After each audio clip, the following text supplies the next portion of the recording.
Calling to order the October 27th, 2022 meeting of the Historic Preservation Advisory Board. Leah, can we have a roll call, please? Jacqueline Pashko?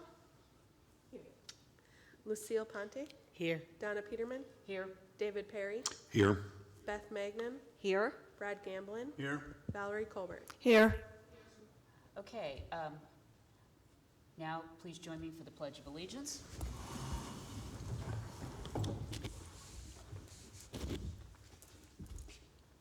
I pledge allegiance to the flag of the United States of America and to the republic for which it stands, one nation, under God, indivisible, with liberty and justice for all. Thank you.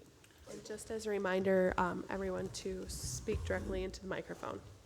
Thank you. Okay, there are no announcements at this time. Our next meeting is November 17th, 2022, in this location at 9 a.m. And now I'd like to ask anyone who wishes to address the Historic Preservation Advisory Board on any topic may do so by coming to the podium, stating your name for the record. You'll have 3 minutes. Is this me? That's you.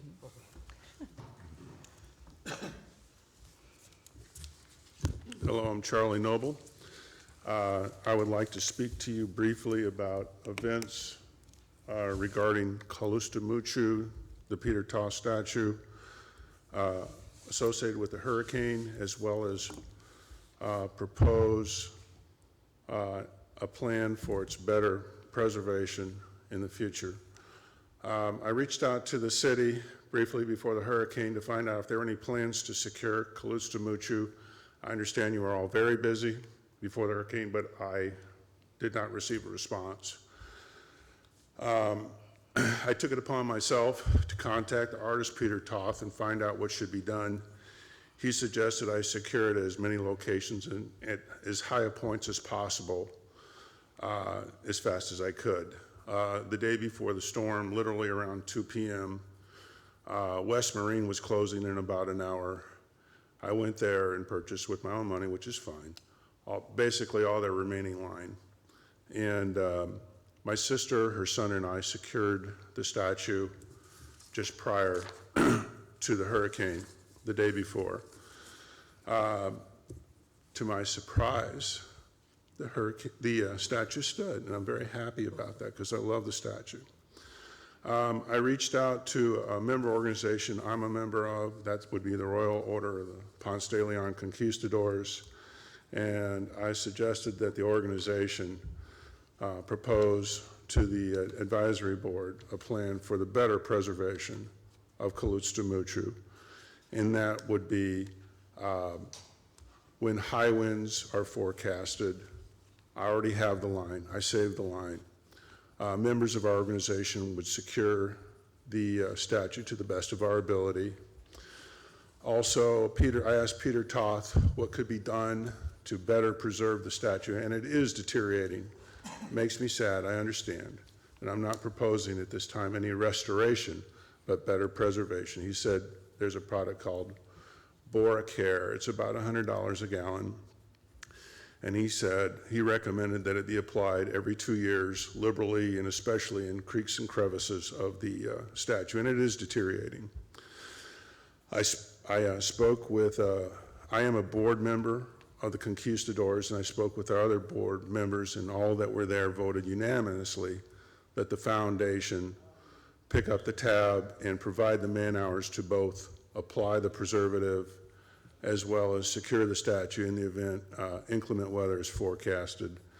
What my organization is asking for is they don't want to assume any liability for anything that we do. If the statue happens to fall on somebody's dog, we're hoping we don't get sued.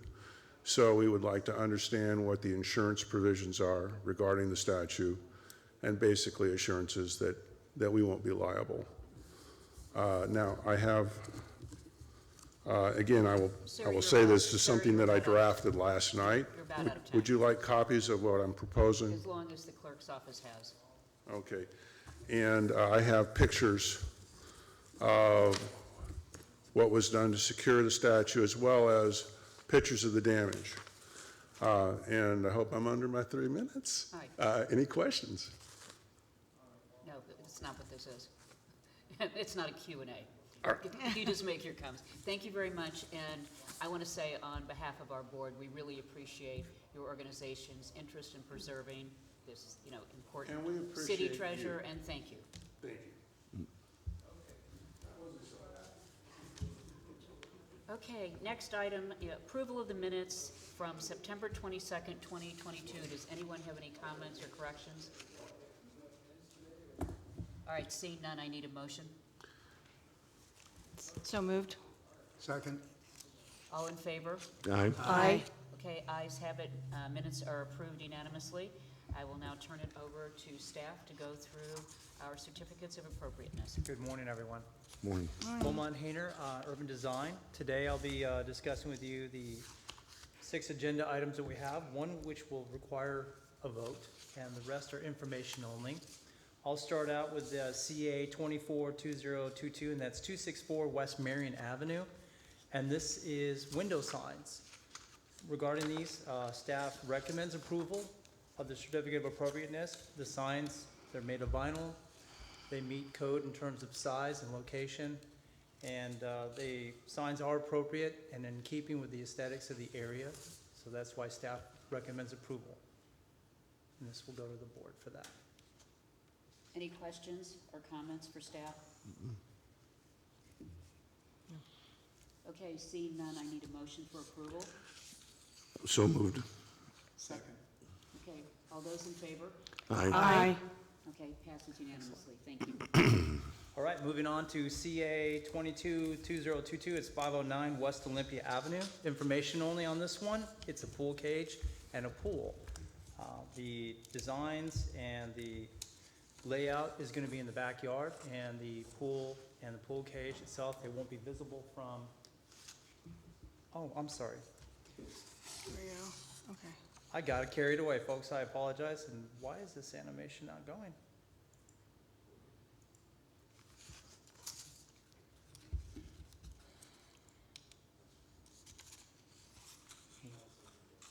Yeah, this is really odd. I apologize, everyone, this is not where it's supposed to be. I'm gonna have to close this and reopen it.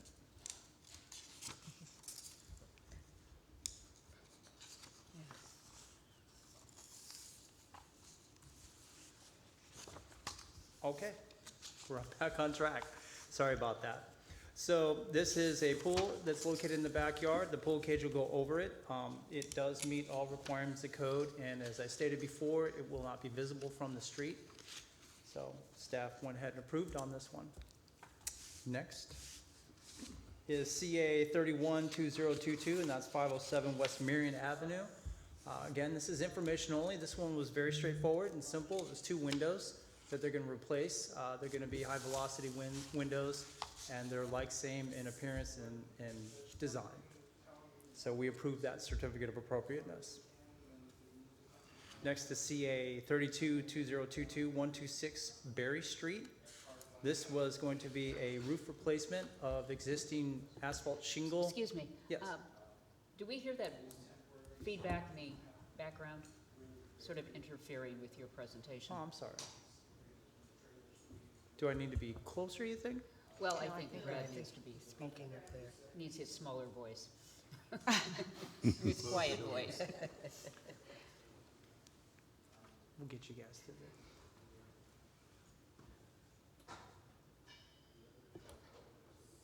Thank you. All right. Please proceed. Thank you. So this one was going to be a replace of asphalt shingle with a metal roof, and staff approved it. It met all the requirements of code, and it's aesthetically in keeping with what's found in the area and houses surrounding it. So that's why we approved this certificate of appropriateness. Next is CA 292022, and that's 226 Taylor Street. Again, information only. This one was the courthouse. The courthouse received damage to the steps, and they went ahead and had to make a repair, and we've got the certificate of appropriateness in for that, and the steps are like same, and the repair was done well. So staff approved the CA. And then we have CA 332022, and that's 311 Goldstein Street. This is information only. This is a fence This fence will be in the backyard. The picture, you can see that it's a vinyl type fence. It meets all the conditions of code, and aesthetically, it is within keeping of the historic character of the neighborhood. So CA was approved. And that is it. Okay, thank you. Any questions? Okay, if not, we're gonna go, switching the order, so we're gonna do the election of the chair after we take up this item. So Mitchell, I assume you're gonna present. And this is a discussion for the establishment of the historic Cochran Street Business District. It went to City Council as a recommendation to add to the next agenda. City Council concluded that actually the next step should have been to bring it to the Historic Preservation Advisory Board, and Mitchell will talk about what our role is in the process. Yes, thank you. For the record, Mitchell Austin, Urban Design. So the establishment of historic districts is governed by Section 3.14 of Chapter 26 Land Development Regulations for the City of Punta Gorda. It goes through all of the detail, but basically there are 3 steps in the process.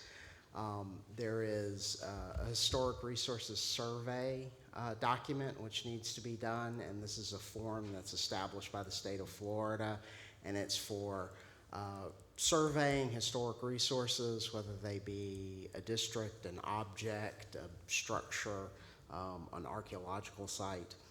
That document then has to be approved by this body, submitted to the state of Florida. The state of Florida has 30 days to make any comments or raise any questions or concerns. After that 30-day period expires, assuming there are none, then the city can schedule the public hearing process to actually establish that district, and that again comes back through the Historic Preservation Advisory Board and then to City Council for actual adoption. The effect of the establishment of a historic district is it puts additional requirements upon those properties consistent with the Historic Preservation Code of the city, and it alters the zoning map of the city by establishing that overlay area. As proposed, the resolution or ordinance that I've seen really it doesn't have enough information about where the boundaries of that district. The purpose for establishment seems fairly cohesive and clear, but as far as a proposed ordinance language goes, but it's really what is the underlying research, what underlies those statements? What is the background of this area and why is it significant? So that we can ensure that we're not adding onerous requirements to an area or to property owners within that area that will somehow impinge upon their private development rights. Okay, so Mitchell, if I understand the process, I think you'd have to start with, is there an owner of this recommendation who could fill out the form to start it? I'm not aware of where this came from. It was raised at City Council, and I have not been contacted about this document directly. Okay, so in my waning moments as part of this group, I would not think that this is something that we would own. I think the person who is proposing it, person or persons, should really go through the steps so that the process can begin. And I totally agree that it doesn't appear that any of our local organizations that one would think would have been included, like the History Center and like some of the other historical organizations, have been approached to weigh in or provide any documentation or verification. So, I mean, I think it's really up to whoever wants to see this happen to start the process. Unless the board thinks we want to do it, but. I agree with you, Donna, that I think the group or person who's proposing this should pursue it. It's not up to us as a board. But it's certainly, at this point, I don't think anybody on this board would be comfortable making a recommendation to city council that they should move forward and consider, you know, a resolution to this effect. It's way too preliminary.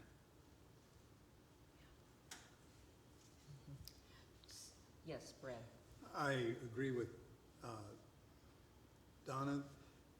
It just seems like it's kind of come out of nowhere and we don't know anything about it other than a few sentences of presentation here. I think we deserve a little more understanding before we can move on it. So Mitchell, would it be fair to say that we maybe should have a resolution of this group that,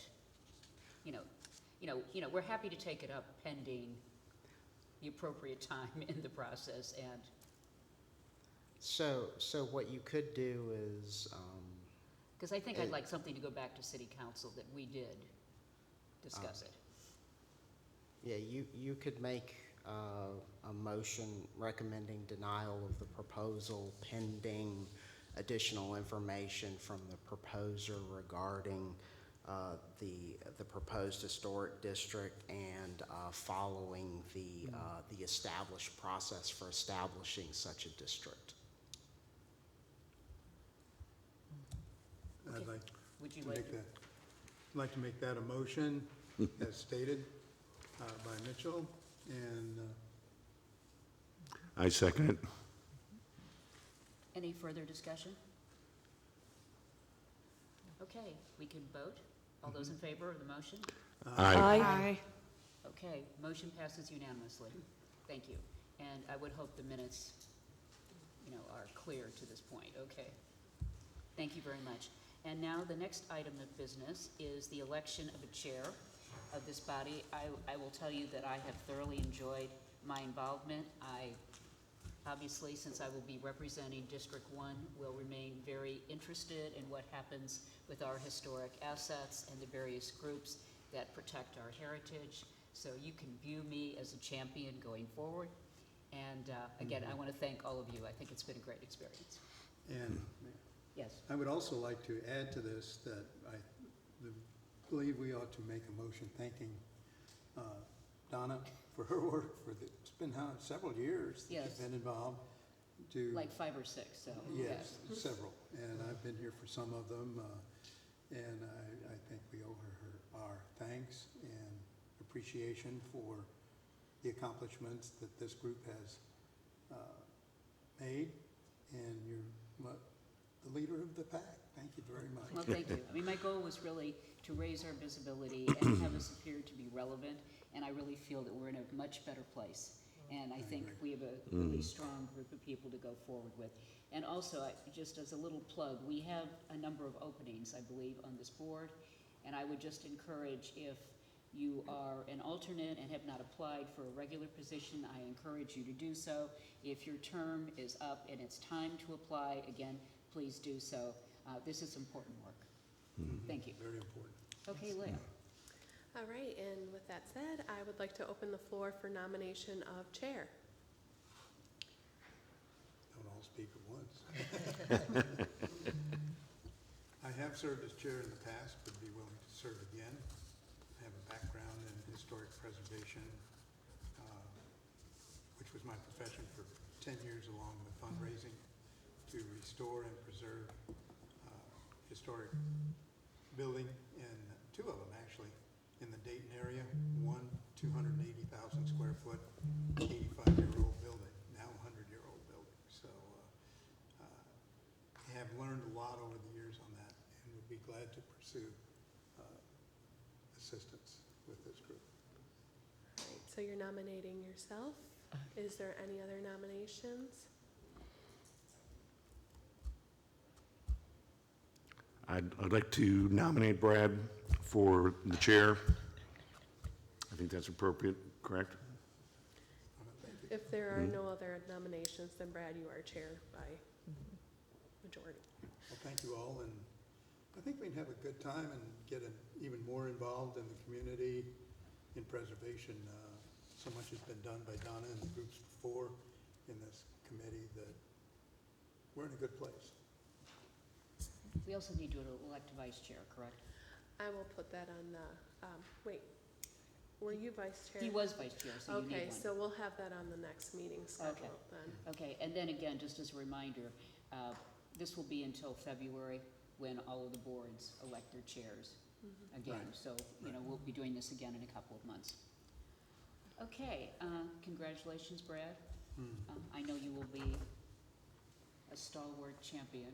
Absolutely. Okay, good, that's very important. It's a tough act to follow. No, I'm sure not.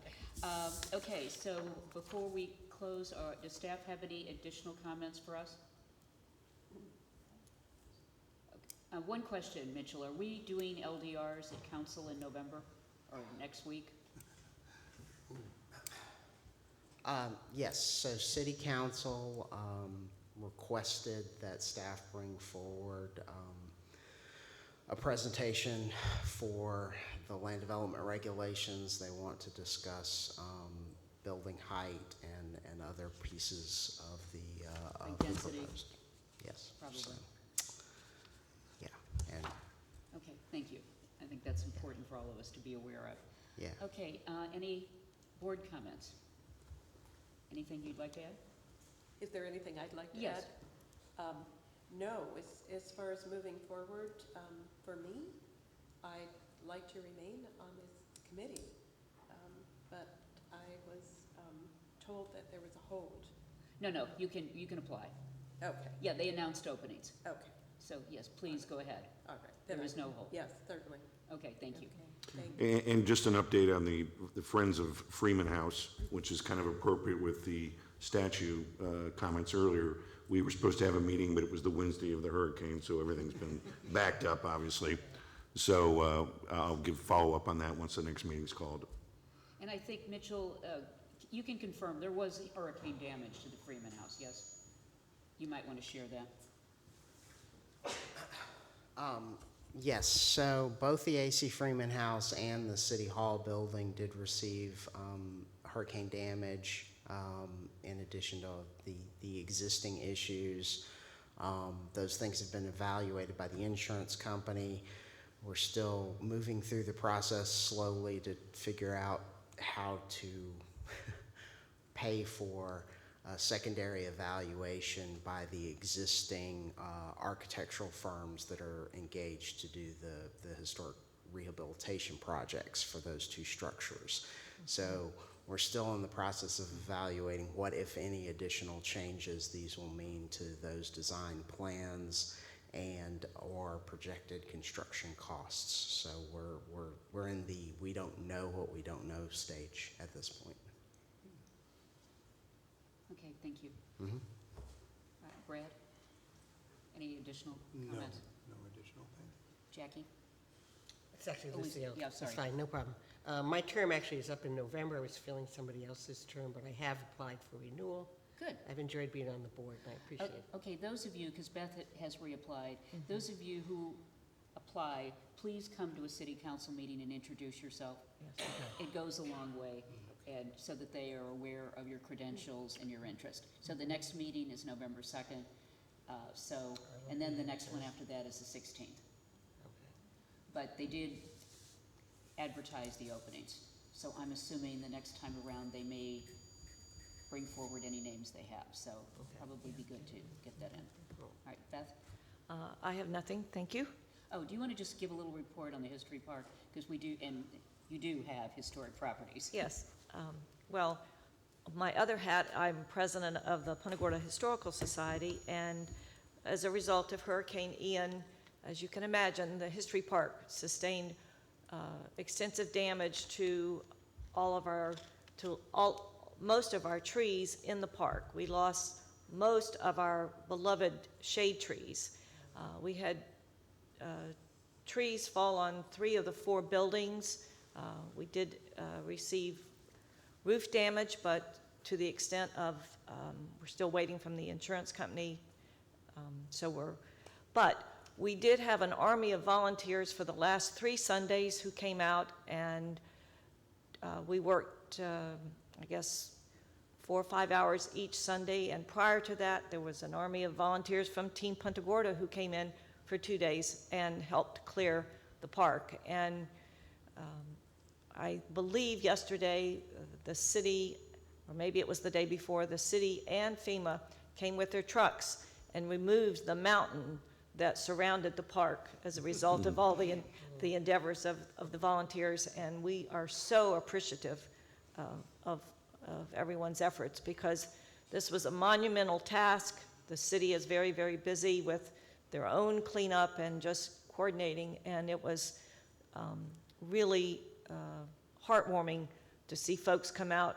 Many of them had their own damage and put that aside to help us. So we will be reopening the Sunday market November 6th. That's a year-round market from 9 to 1. And our Music in the Park season opens. We were supposed to open this month, but we're opening November 9th, and that's the second and fourth Wednesday of every month through May. You bring your own chair and your own beverage, and we have food trucks, and come out and enjoy the park, the beauty of the park.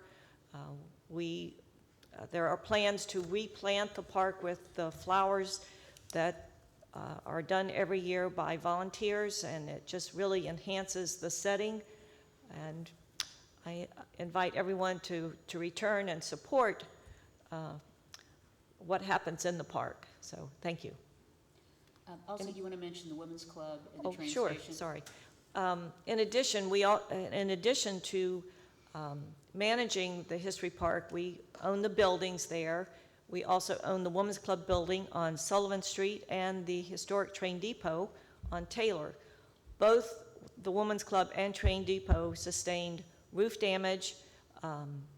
And again, we're waiting for the report back from the insurance company. But we are opening the Women's Club back for activities, classes, meetings, rentals, 1st of November. The train depot, we do lease out to a business called Downtown Cava, and they are up and running. Encourage you to come out and patronize them. But the Women's Club building, we had taken on a project in August to restore the hardwood floors. We've met with some delays, and then of course Hurricane Charlie, but we're on tap to open November 1st, so we're the comeback kids, so. Wow. Yeah, thank you for that. I think it's important for the group to understand what's going on with all of our properties. Valerie, anything? No comments, thank you. Okay. With that, I will take a motion to adjourn. So moved. Seconded. Okay, and I won't see you in November. I'll probably watch you though, and look forward to all the good work that's going to come out of this group. Yeah. Thank you. Thank you. Thank you, Don. Thank you. Thank you.